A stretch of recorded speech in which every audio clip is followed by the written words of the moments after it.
Hey, welcome back. So today, we've got a bit of a mystery on our hands. A local puzzle that actually tells us a ton about data, community, and, well, education.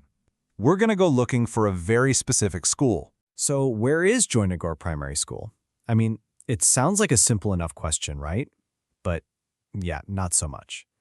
To find the answer, we have to dive deep into the education system of Durgapur Upazila, which is basically a local sub-district. All right, let's start digging.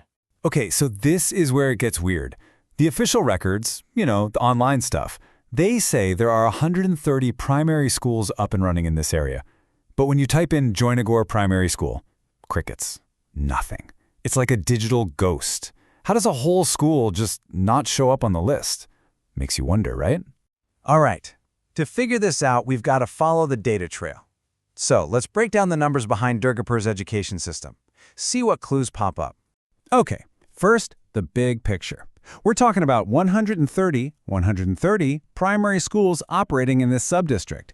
That's a lot of schools. And yet, the one we're looking for isn't officially counted among them. But hold on, let's look at the official breakdown. You've got 53 government schools, okay, and 30 registered private schools. Now, I'm no math whiz, but 53 plus 30, that's 83. We're supposed to have 130. So where are the other 47 schools? That gap right there is our first big clue. It tells us there's this whole other category of schools that are flying under the official radar. And this really shows a key difference, doesn't it? On one side, you have the official government-funded schools, and on the other, you have this broader group of private or, local schools. Now, that second group includes the 30 registered ones, sure, but it also suggests there are others, ones that people in the community know about, but that just haven't made it onto any official digital list. And you have to think, Joynago could easily be one of those. And here's another piece of the puzzle. The average class size? Get this, 45 students for every one teacher. 45 to 1. When the official schools are that packed, well, it's the perfect setup for smaller, local, and sometimes unofficial schools to pop up and fill that need.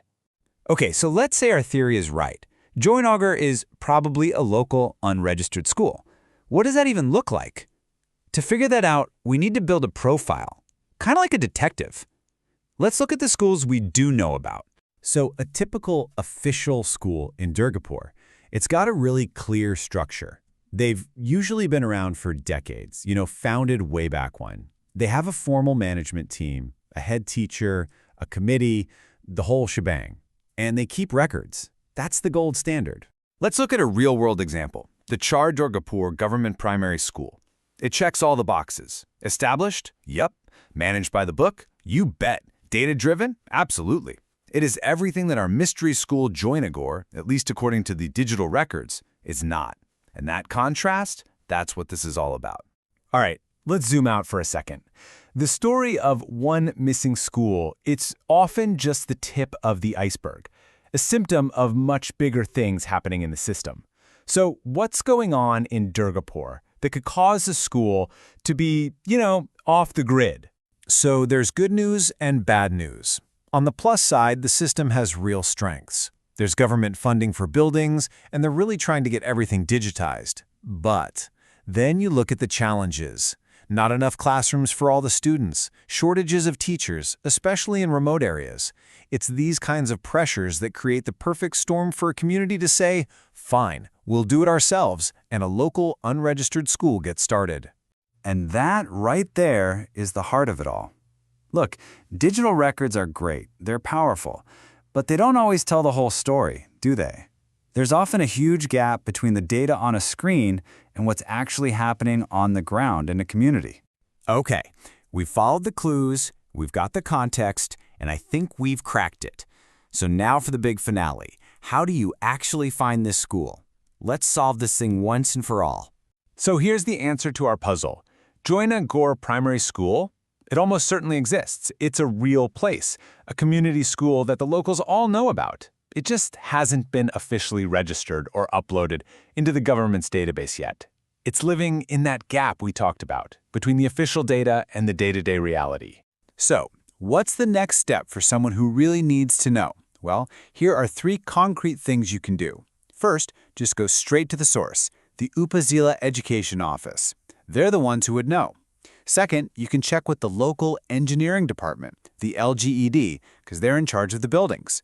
And third, a great pro tip, check the official pay order list, the MPO list.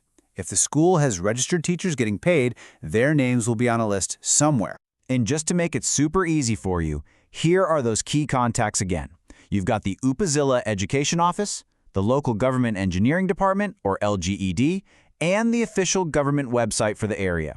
This is how you go from digital mystery to real-world answer. And all of this leaves us with one last, kind of profound thought, doesn't it? Our hunt for this one school in Durgapur points to something bigger. In this age of big data, where everything is supposed to be online, just how much vital community knowledge, the stuff that really matters, like our schools, our local spots, our stories, how much of that still only exists offline, passed from person to person,